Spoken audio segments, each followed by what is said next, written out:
Hello? This is your captain speaking. How are you? You good? Are you ready to see some progress?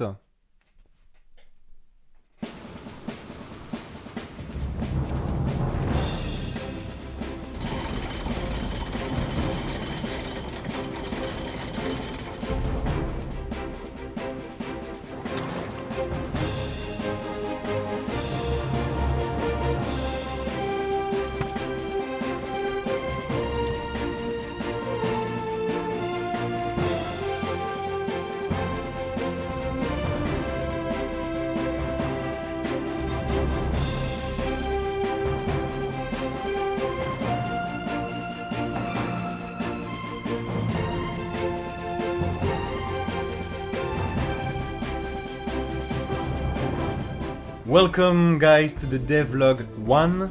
Today we have exciting stuff to discover, a new water system, boat navigation gameplay, and a new main character. Let's go! Here he is after all that work, finally. His name is Julian. He's an ex-marine soldier who was rescued by pirates during an epic battle between pirates and the marine, and he decided to rally the pirates to join them. Why not the woman anymore? Because the woman was the main character of the original story, but since we reduced the scope of the game, I suggest you to reduce the scope of your game more often. We decided to not scrap our original story, so we decided to make the préquel, I don't know how you pronounce that, where this guy is the hero. I'm very happy about him because as you noticed, it's quite an improvement from the NPC I did in the previous Devlog 0. If you haven't watched it yet, let's go. And the NPCs were looking like toys, shining with the sun. It was not great, it was not bad, but it was not good either. But now I feel quite an improvement, quite a step forward, and I'm happy. So I'm going to tell you how I did that. So let's jump on the workflow. For the workflow, I went for low poly first, as I did with NPCs. I took some boots, pants, shirt, belt, I put them together to make the character. Maybe the challenging part was the proportion, having the proportion right, especially around the chest, the shoulders, you know, torso and stuff. You can see here that the proportion is not ideal. The legs are a bit skinny, so I need to improve that. But I wanted to just ship it to have something done, and we can see later if we can push it further in terms of quality. For the high poly, I did something very hard, which is subdivision. I just subdivided. The only thing maybe that I can not note is the crease feature, Shift E basically. So the crease feature allows you to avoid your model to be completely rounded after subdivision. You can subdivide simply, so you don't have a round shape, but at that time you get some very flat things and you need to smooth things out. But with the crease, you can get both of the good advantages of these two techniques. And you can even control the amount of crease, so you can have sharp edges, but still a little bit rounded, so it's already usable in a baking process. So that was really cool, easy, straightforward. And the sculpt, because I didn't add a lot of details except for folds. For sculpting folds, with NPCs I did them by hand. This time I didn't want to do that, first because I was not very good at it. I found just using an alpha with a fold texture was very efficient, so I was very happy. You just drag and drop and you have already amazing fold details sculpt. And it was already ready to just ship it to Substance Painter. The texturing overall looks a lot better than what I did before.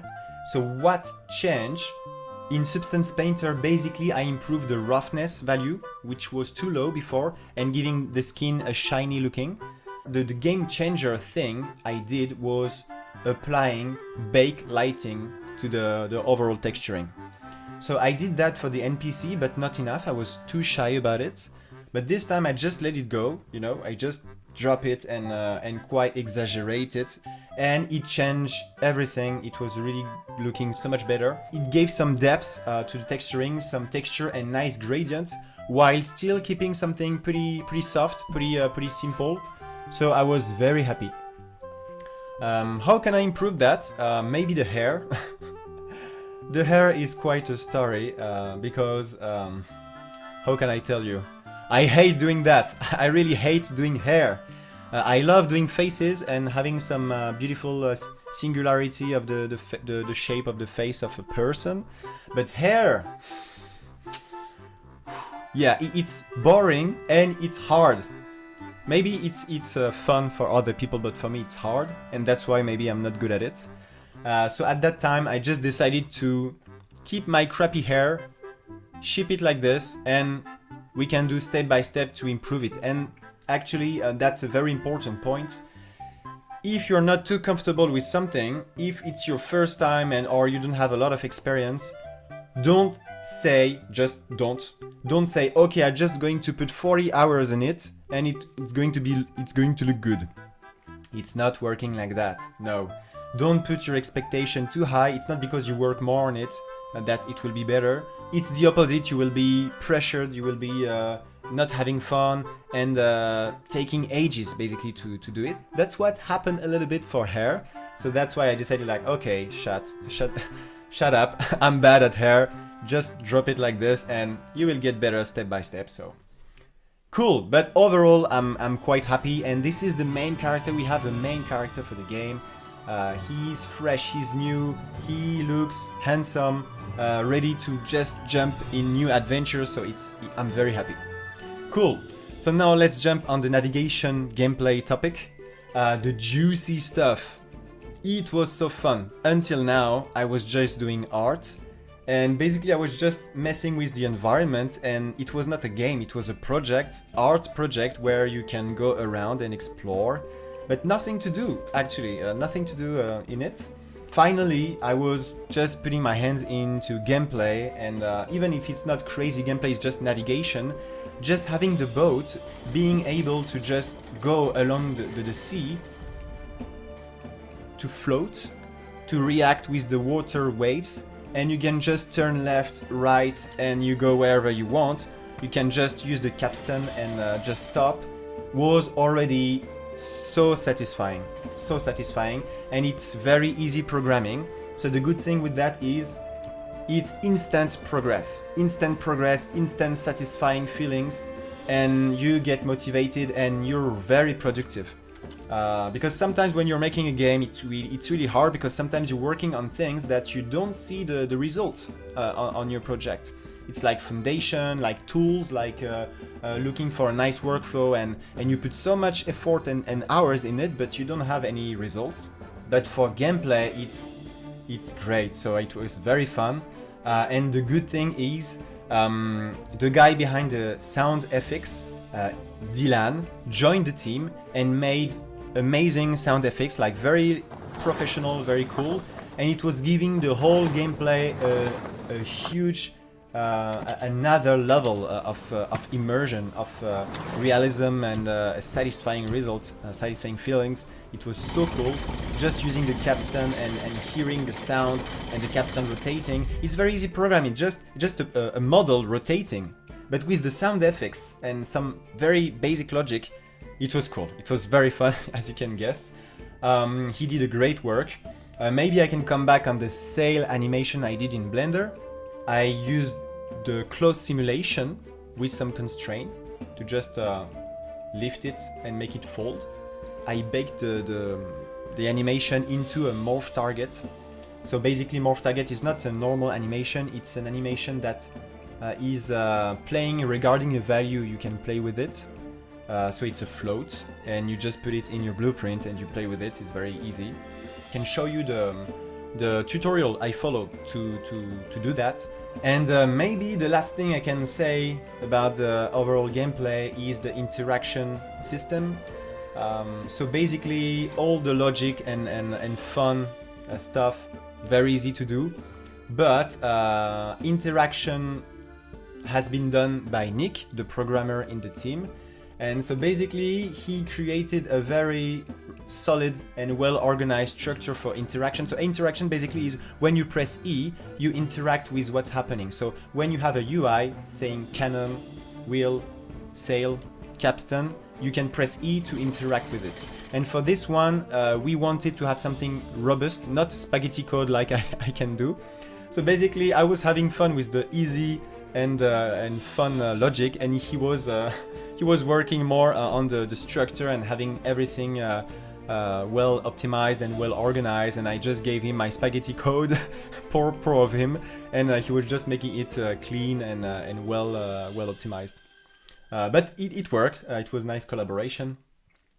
Improvement about this, obviously the animation, the custom animation, like Julian, the name of the ex-marine soldier, pushing the capstan, just putting in his hands in the wheel and just turning it. We need to do that to have something finally well polished, like a game of like Sea of Thieves, something very cool, and it will be professional, I would say. Very cool. Okay, now let's jump on the last topic, water. But just before, I want to thank you guys for the 100 subscribers we reach in no time. That's crazy. I asked for a fast growth, but that's great. That's really great. I'm so proud and happy that you are curious about this project. You got on board. You want to follow the journey, follow the development, and actually few people contacted me to help me in modeling and other stuff. That's amazing. That's exactly what I got in mind, and I want a collaborative project to make more RPG pirate games. Sea of Thieves is an amazing game, but it's not RPG. You don't have a huge feel of progress, and also the story is not that deep. We need to make this kind of games. We need to do it, and the more people helping, the more qualitative we can make this project, and we can make it happen and happen big, happen solid. So that's very exciting. I can't wait to make more and more devlog and progress. We are already making very good progress, so awesome. Let's keep it up. Water. Water is technical, guys. It's technical stuff. I didn't do it, obviously. It's complex programming, complex mathematics. I'm just going to explain the structure of the water and tell you about Nick's work. He did it, obviously. He did an amazing job. He took him 2 years maybe. Obviously he didn't work 2 years straight. He made some breaks, he got some rest, he worked on other stuff. He made a lot of iteration about this water. He's working with in his free time, so that's how it is. And it was a hell of a journey for us, for him. He learned so many things.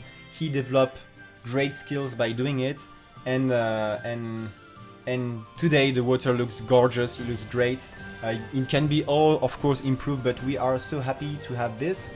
The waves are great. The boat is reacting. Overall, the system looks very clean, qualitative. So well done, well done, Nick. How it has been made? You have a plane, a flat plane, a mesh, and you put a water shader in it, obviously. But where the fun starts, and the troubles also, is when you need to make waves. So the waves you seen here are Gerstner simulation done with a compute shader. I will not explain what is a compute shader. Forgive me. I knew what it was. I read many papers about this, watched some videos, and 4 months later I'm unable to explain what is it. Yeah, that's it. I'm not a genius, I told you. Flipbook for extra details, for extra little waves, so they are not computed. It comes from a technique done in a tutorial by Ghislain, a French guy, amazing content in Unreal. For the mesh, the plane mesh with the geometry, we use the built-in Unreal Quad 3. And for the shader, the stylized, I help Nick with the graphics, art and stuff. And here it is. Nick did a lot of iteration of this water. Maybe he did like 5, 6, 7 different water, and each time we were progressing and having something more beautiful and understanding more how water needs to render. So that was quite an adventure, but Finally, we have our own water system, and we are very happy to show that. Buoyancy, floatability, DWP2 from the marketplace of Unreal. We didn't reinvent the wheel. We just bought an asset, and it's working fine, so awesome. How can the water be improved? Adding some particles effect, splashes, obviously foam, it's coming, don't worry. And maybe improving the normal behavior, but you know, we will see what we can do. The water looks already good like this, we are happy. We will try to push it again and again, of course. If you have technical questions about this water, I invite you to the Discord. Jump in the Discord, get on board, and there you can ask further advanced questions about programming if you want to get in touch with Nick or other developers. So overall, to finish this devlog and make it not too long, I want to say I'm very excited about how the project is going so far. It's amazing, we have good feedback, we are making great progress, and we are doing the juicy stuff, like the game is getting real with gameplay. And I can tell you that the next devlog will be very exciting because we will have marine battleship and navy battles. So we will have to make cannons, cannon shooting, hitting the marine ship. The marine ship is fleeing or going around and moving with an AI and sinking when it's destroyed. And maybe we will tackle piracy. I can't wait to see you in the next devlog. Bye bye.